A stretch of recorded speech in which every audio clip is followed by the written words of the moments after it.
Hello बच्चों, class 10th के math के इम्पोर्टेंट सीरीज का आज ये हमारा तीसरा दिन है। इसमें हम क्या करते हैं, रोज 5 विकल्पीय प्रश्नों को हल करते हैं और 5 प्रश्न को। ठीक है, तो हमारा पहला सवाल दिया हुआ है, एम के इस मान के लिए समीकरण युग्म x minus two y equal 3 तथा 3x plus M Y equal 1 का एक अद्वितीय हल होगा। ठीक है, तो इसको हम पता है हमको, इसके लिए क्या होता है, हमारा कंडीशन होता है कि अगर अद्वितीय हल करना है तो यानी a1/a2 नॉट इक्वल b1/b2 होना चाहिए। ठीक है, तो हमारा समीकरण क्या है, x minus two y equal 3 और 3x plus M Y equal 1। इसकी तुलना करेंगे a1x प्लस b1y प्लस सी इक्वल c1 से। इसकी तुलना होगा a2x प्लस b2y बराबर c2 से। ठीक है, यहाँ से हमारा a1 इक्वल 1 हो जाएगा, चूंकि यहाँ 1 छिपा होता है। b1 हो जाएगा हमारा इसका 2, और हमको चूंकि सी चाहिए नहीं। ठीक है, यहाँ से हमारा a2 इक्वल हो जाएगा 3, b2 हो जाएगा हमारा यम। ठीक है, तो यानी हमारा a1 कितना है 1, a2 कितना है हमारा 3 नॉट इक्वल, b1 कितना है हमारा इसका 2, b2 है यम। ठीक है, यम 1 जा यम, 3 2 जा माइनस का 6, यानी हमारा यम नॉट इक्वल माइनस का 6। हमारा ऑप्शन नंबर सी सही है। ठीक है, हमारा सेकंड क्वेश्चन दिया हुआ है, tan थीटा इक्वल 8/15 तो cos थीटा। ठीक है, तो हमको पता है कि tan थीटा इक्वल होता है लंब बटे आधार। ठीक है, यानी हमारा हो जाएगा, ठीक है, 8/17। ठीक है, तो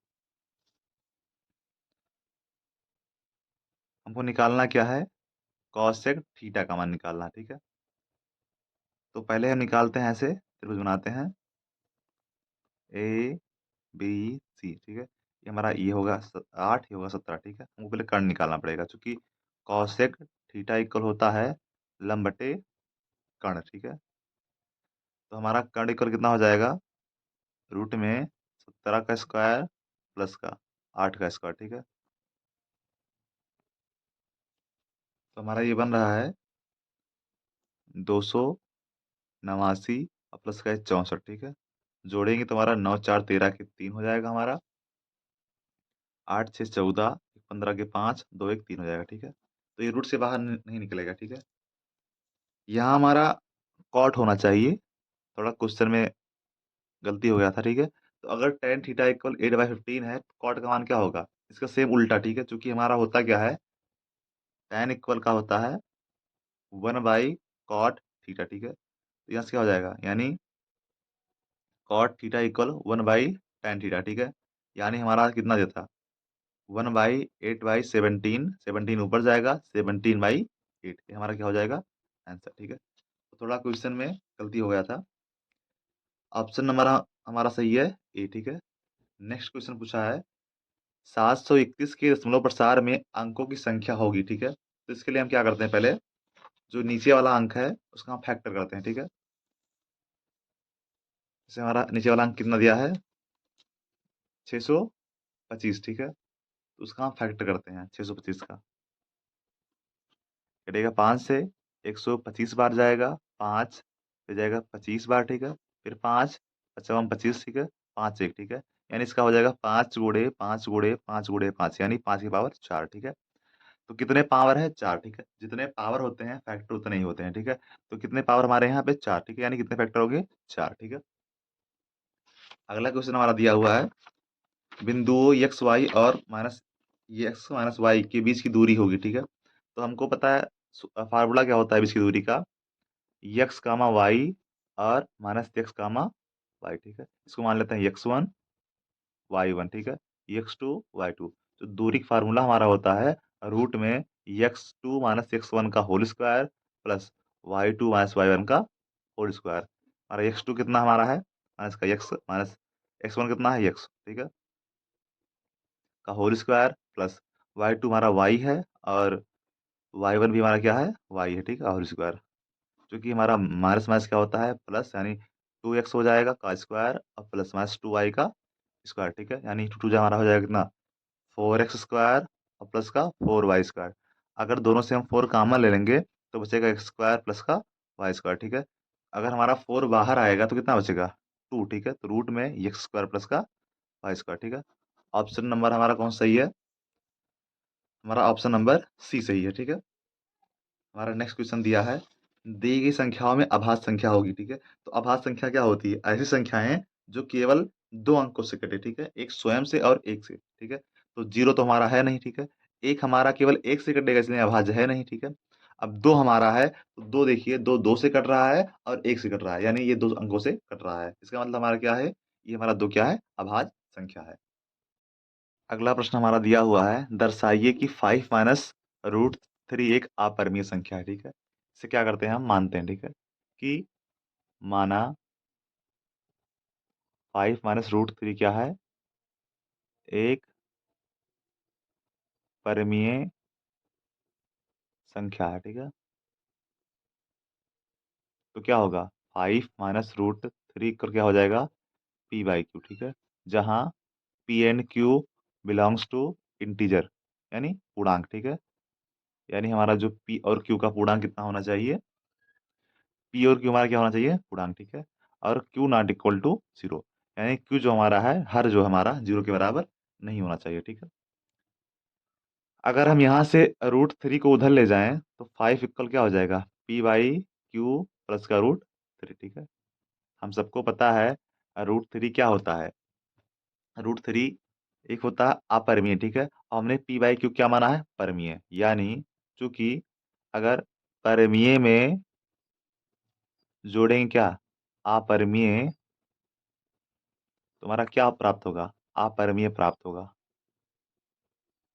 यानी हमने यहाँ पे, ये हमारा 5 क्या है? परमीय। ठीक है, और ये p/q क्या है? परमीय। हमने √3 जोड़ा, मतलब √3 हमारा क्या है? अपरिमेय। तो हमारा ये पूरा पद क्या हो गया? अपरिमेय। हमने, और यहाँ 5 क्या है? हमारा परमीय। ठीक है, इसलिए 5 नॉट इक्वल p/q प्लस का √3। ठीक है, अतः हमारी कल्पना का विरोधाभास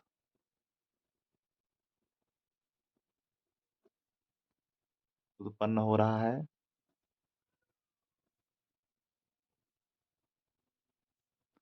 अतः 5 - √3 एक अपरिमेय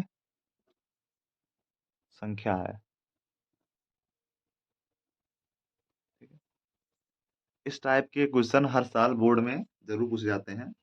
आपको इस टाइप का एक प्रश्न इस बार भी बोर्ड में मिल जाएगा। हमारा नेक्स्ट क्वेश्चन दिया हुआ है, आकृति में पी क्यू समांतर आर एस है, तो सिद्ध कीजिए त्रिभुज पी ओ क्यू समरूप यस ओ आर। ठीक है, तो दिया हमारा क्या है? चूंकि पी क्यू समांतर आर एस, ठीक है, क्या हमारा है? दिया है। ठीक है, अतः कोण पी इक्वल कोण यस। ठीक है, हमारा जो कोण पी होगा, यस के बराबर होगा। क्या? क्यों? एकांतर कोण। ठीक है, और हमारा जो कोण क्यू है इक्वल कोण आर होगा, ये भी क्या होगा? ये कोण हमारा इसके बराबर। ठीक है, ये भी क्या है? एकांतर कोण।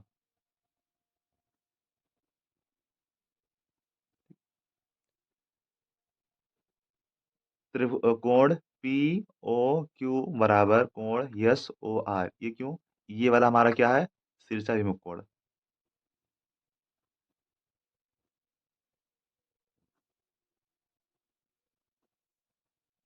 अतः हम लिख सकते हैं त्रिभुज पी ओ क्यू समरूप त्रिभुज यस ओ आर। ठीक है, सिद्ध, प्रूव्ड। ठीक है, क्योंकि हमारा ये एकांतर कोण था, ये दोनों, ये भी एकांतर था, ये शीर्षाभिमुख। ठीक है, तो यानी हमारा कौन सा सॉरी लगा यहाँ पे? Angle angle angle angle angle समरूपता कसौटी से। अगला प्रश्न दिया हुआ है, cos 45 sec 30 और cos 30 का मान ज्ञात कीजिए। तो हमको पता है cos 45 का मान 1/√, क्या होता है? 2। sec 30 कितना होता है? 2/√, का हमारा 3, प्लस cos 30 कितना होता है? 2, बराबर 1/√2। यहाँ बाई वन छिपा होता है, तो टू वन जा टू, टू रूट थ्री हमारा टू रूट थ्री हो जाएगा, बाई रूट थ्री वन जा रूट, ठीक है। ऊपर जाएगा, ठीक है, चूंकि हमारा पता है ए बटे बी बटे सी बटे डी जो होता है, हमारा एडीओटी कितना होता है बीसी, ठीक है। यानी हमारा क्या हो जाएगा यहाँ से root three by root two into, इसको हम थोड़ा आगे पीछे कर लेते हैं, ठीक है, one by two root three plus का टू, ये हमारा गुणा हो जाएगा, कितना हो जाएगा, रूट रहने दो इसे, ठीक है, थ्री बाई रूट टू, इसका हम करेंगे परिमीयकरण, ठीक है। यानी one by two root three plus का टू है, तो ऊपर नीचे टू रूट थ्री माइनस का टू हो जाएगा, टू रूट थ्री माइनस का टू, ठीक है। तो हमारा रूट थ्री थ्री थ्री हो जाएगा, और थ्री टू जा सिक्स, ठीक है, माइनस का टू रूट थ्री बाई, ये हमारा ए प्लस बी ए माइनस बी, यानी रूट थ्री ए स्क्वायर माइनस का बी स्क्वायर, ठीक है, कोष्टक, ठीक है। हमारा सिक्स माइनस का टू रूट थ्री बटे रूट थ्री से रहने दो, ठीक है, यहाँ टू है रूट, ठीक है। यहाँ टू टू जा फोर, और रूट थ्री का स्क्वायर थ्री होगा, तो फोर थ्री जा ट्वेल्व, ठीक है, एंड टू टू जा हमारा फोर, ठीक है। यानी six minus two root three by root two, ये घटे कितना बचेगा हमारा एट, ठीक है। अब यहाँ रूट टू बच रहा है, ठीक है, हम दोबारा परमे करेंगे रूट टू का, ठीक है। तो ऊपर नीचे हमारा रूट टू का क्या हो जाएगा गुणा, ठीक है। तो हमारा सिक्स रूट क्या हो जाएगा यहाँ पे टू, ठीक है, माइनस का रूट थ्री, और रूट टू कितना हो जाएगा टू रूट सिक्स बाई, यहाँ रूट टू टू हमारा हो जाएगा टू, ठीक है, तो एट इंटू टू, ऊपर हमारा दो कॉमन मिल रहा है, ठीक है, दो कॉमन लेंगे तो क्या बचेगा थ्री रूट टू माइनस का रूट सिक्स बाई का एट इंटू टू, कट गया हमारा, यानी बचा कितना थ्री रूट का two root six by eight, ठीक है, ये हमारा क्या हो गया आंसर, ठीक है। अगला क्वेश्चन हमारा दिया हुआ है, दो अंकों की एक संख्या एवं उनके अंकों को उल्टने पर बड़ी संख्या का योग कितना है 66 है, ठीक है। इस संख्या के अंकों का अंतर दो हो तो संख्या याद कीजिए, ठीक है। तो हम मान लेते हैं, पहले माना हमारा हो जाएगा इकाई का अंक कितना हो जाएगा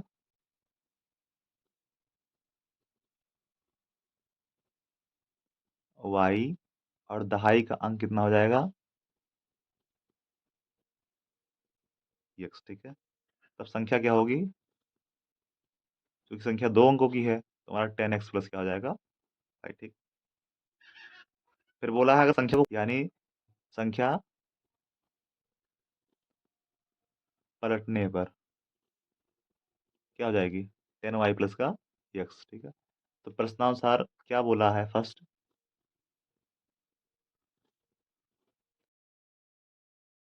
प्रश्नानुसार फर्स्ट हमारा क्या है, अगर इनको जोड़ेंगे ten x plus y plus ten y plus x equal हमारा कितना हो जाएगा सिक्सटी सिक्स, ठीक है। तो हमारा टेन एक्स यहाँ एक्स है, यानी eleven x plus eleven y equal sixty six, ठीक है। घटाएंगे तो अगर इलेवन कॉमन लेंगे तो बचेगा x plus y equal sixty six, ठीक है। यहाँ हमारा बचेगा x plus y equal six, ठीक है।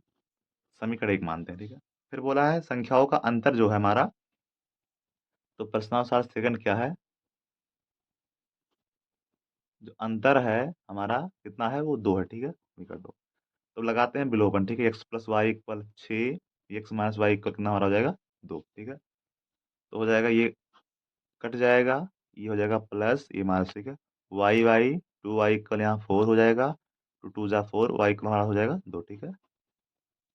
अब यहाँ से हम देखते हैं तो यक्स माइनस वाई इक्वल हमारा टू था, तो वाई उधर जाएगा तो यक्स इक्वल वाई प्लस क्या हो जाएगा टू, यानी x equal two plus two, यानी एक्स इक्वल हमारा फोर, ठीक है। अब संख्या हमारा क्या था, संख्या तब संख्या हमारा कितना होगा टेन एक्स प्लस था वाई, यानी टेन इंटू एक्स हमारा था फोर प्लस वाई था दो, ठीक है। तो यहाँ फोर्टी प्लस टू यानी फोर्टी टू, ठीक है। अगर संख्या उल्ट देंगे ठीक है, तो क्या होगा हमारा उलटने पर संख्या, उलटने पर संख्या हमारा ट्वेंटी फोर, ये हो गया हमारा आंसर, ठीक है। हमारा नेक्स्ट क्वेश्चन दिया हुआ है,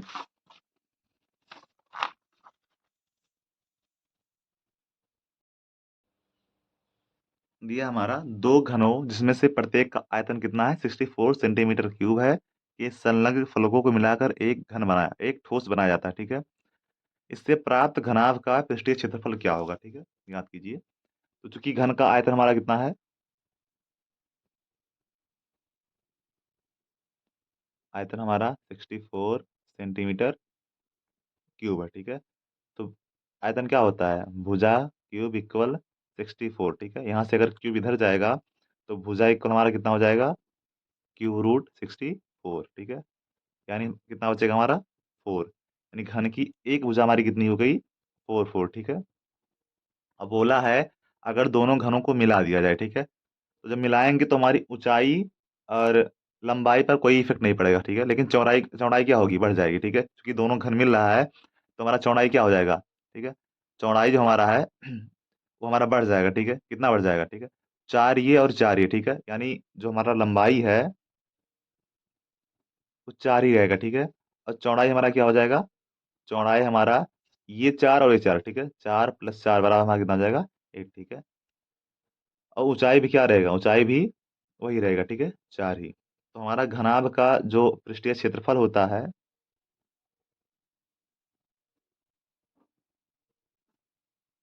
वो होता है 2 × L B + BH + L, ठीक है। यानी 2, हमारा यल कितना है, 4 × 8 + 8 × 4 ठीक है, 4 × 4, तो हमारा 2 हो जाएगा, ये हो जाएगा 32, 32 + 16, ठीक है। 2 इंटू हम जोड़ेंगे इनका कितना आएगा हमारा, हमारा आएगा 64, ठीक है। और ये हमारा आएगा 64, ठीक है, 70 80, ठीक है। यानी 2 × 80 बराबर कितना, 160। चूंकि हमारा क्षेत्रफल निकालना है तो मात्र क्या हो जाएगा, सेंटीमीटर स्क्वायर, ठीक है। ये हमारा हो गया आंसर।